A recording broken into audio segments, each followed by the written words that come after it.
রাসূলুল্লাহ সাল্লাল্লাহু আলাইহি ওয়াসাল্লাম বলেছেন, মা রুজিকা আবদুন খায়রান লাহু ওয়ালা আওসা মিনাস সবর। সবরের চেয়ে কোনো প্রশস্ত নেয়ামত, প্রশস্ত রিজিক আল্লাহ তাআলা কোনো বান্দাকে দেয়নি। ধৈর্য, আমাদের অনেকের ধৈর্য কম। আপনাদের কি অবস্থা, ধৈর্য আছে তো? হ্যাঁ, সবার ধৈর্য আছে না? আপনাদের দেখেই বোঝা যাচ্ছে মাশাআল্লাহ, খুব ধৈর্যের সাথে আপনারা একেবারে শেষ সময় পর্যন্ত আছেন। তো এই ধৈর্যের প্র্যাকটিসটা আমাদের করতে হবে। আমরা যেন অস্থির না হয়ে যাই, আমরা যেন আতঙ্কিত না হই, আমরা যেন প্রশান্ত থাকি, আমরা যেন ধৈর্যের প্র্যাকটিস করি। বিশেষ করে আমাদের সন্তানদের এটা শেখাতে হবে, কারণ ধৈর্য এটা এমন একটা গাছ যে গাছে সারা গায়ে কাটা কিন্তু এর ফলটা বড় মিষ্টি। ধৈর্য এমন একটা গাছ যে গাছে সারা গায়ে কাটা কিন্তু এর ফলটা বড় সুস্বাদু। তো সেই টেস্টি ফ্রুট যদি আপনি ট্রাই করতে চান, আপনাকে ধৈর্য ধারণ করতে হবে। তাহলে হাদিসের আলোকে আমরা জানলাম রিজিকের সবচাইতে প্রশস্ত স্তর হচ্ছে ধৈর্য। রিজিকের সবচাইতে কল্যাণকর স্তর হচ্ছে হিকমা। আল্লাহ তাআলা বলছেন, ইউতিল হিকমাতা মান ইয়াশা ওয়া মান ইউতাল হিকমাতা ফাকাদ উতিয়া খায়রান কাসীরা। আল্লাহ যাকে চান তাকে এই হিকমা দেন, আর যাকে আল্লাহ তাআলা হিকমা দেন তাকে প্রভূত কল্যাণ দান করেন।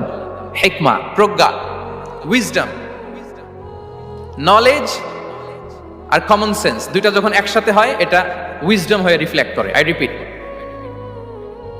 জ্ঞান এবং আকল, নলেজ আর কমন সেন্স দুইটা যখন একসাথে হয় ওটা হয়ে যায় উইজডম বা প্রজ্ঞা। কখন কোথায় বলতে হয়, কেমন ভাবে বলতে হয়, কি করে বলতে হয়, কখন কি করতে হয়, কতটুকু করতে হয়, কোথায় যে থামতে হয়, এটা জানার নাম হচ্ছে হিকমা।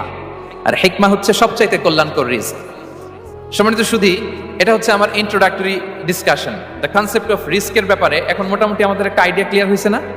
রিস্ক কি, কত ধরনের হতে পারে, রিস্কের সবচেয়ে নিম্ন স্তর কি, সর্বোচ্চ স্তর কি, সবচেয়ে প্রশস্ত স্তর কোনটা, সর্বশ্রেষ্ঠ স্তর কোনটা, সবচেয়ে কল্যাণকর স্তর কোনটা। এ পর্যায়ে আমরা জানবো যে এই রিজিকের বন্দোবস্ত কে করেন। কে করেন বলেন তো দেখি? এই রিজিকের বন্দোবস্ত একচ্ছত্রভাবে আল্লাহ তাআলা এটা নিয়ন্ত্রণ করেন। তিনি রিজিকের মহাব্যবস্থাপক। যে আয়াত দিয়ে আমি শুরু করেছি প্রিয় ভাই বোন বোনেরা, ওমা মিন দাব্বাতিন ফিল আরদি ইল্লা আলাল্লাহি রিজকুহা ওয়া ইয়ালামু মুস্তাকাররাহা ওয়া মুস্তাওদাআহা কুল্লুম ফি কিতাবিম মুবিন। ভূপৃষ্ঠে বিচরণশীল যত প্রাণী আছে এই সবগুলো প্রাণীর রিজিকের ব্যবস্থাপনা আল্লাহ তাআলা নিজ কুদরতে করেন, এবং এই প্রত্যেকটা প্রাণীর স্থায়ী অস্থায়ী নিবাস সম্পর্কে, অবস্থান সম্পর্কে তিনি জানেন। এখানে যদিও ফিল আরদি বলা হয়েছে, বস্তুত জলে, স্থলে, বায়ুমণ্ডলে যত লিভিং ক্রিয়েচার আছে সব লিভিং ক্রিয়েচারের রিজিকের বন্দোবস্ত করেন কে? এজন্য তিনি হচ্ছেন রাজ্জাক। তিনি ওনার একটা নাম দিয়েছেন যে আমি হচ্ছি আর রাজ্জাক, ইন্নাল্লাহা হুয়ার রাজ্জাকু যুল কুওয়াতিল মাতিন। নিশ্চয় আল্লাহ তাআলা তিনি হচ্ছেন আর রাজ্জাক, তিনি রিজিকের ব্যবস্থাপক। যে কেউ রাজ্জাক হতে পারে না, চাইলে রাজ্জাক হওয়া যায় না। রাজ্জাক একজন, তিনি কে? আল্লাহ। রিজিকের রেসপন্সিবিলিটি আল্লাহ, রিজিক নিয়ে চিন্তা আল্লাহ। তো আল্লাহর চিন্তা আমি করলে হবে? বলেন, যেটা দায়িত্ব আল্লাহ, যে রেসপন্সিবিলিটি আল্লাহর, ওই রেসপন্সিবিলিটি আমি নিলে হবে? হবে না। তাহলে আল্লাহ তাআলা নিজেকে আর রাজ্জাক বলে কোরআনে আমাদের সামনে উপস্থাপন করেছেন। রাজ্জাকের তিনটা বৈশিষ্ট্য আছে। যে সত্তার মধ্যে তিনটা বৈশিষ্ট্য খুঁজে পাওয়া যায় তিনি হচ্ছেন Ar Razzaq, the provider, the sustainer.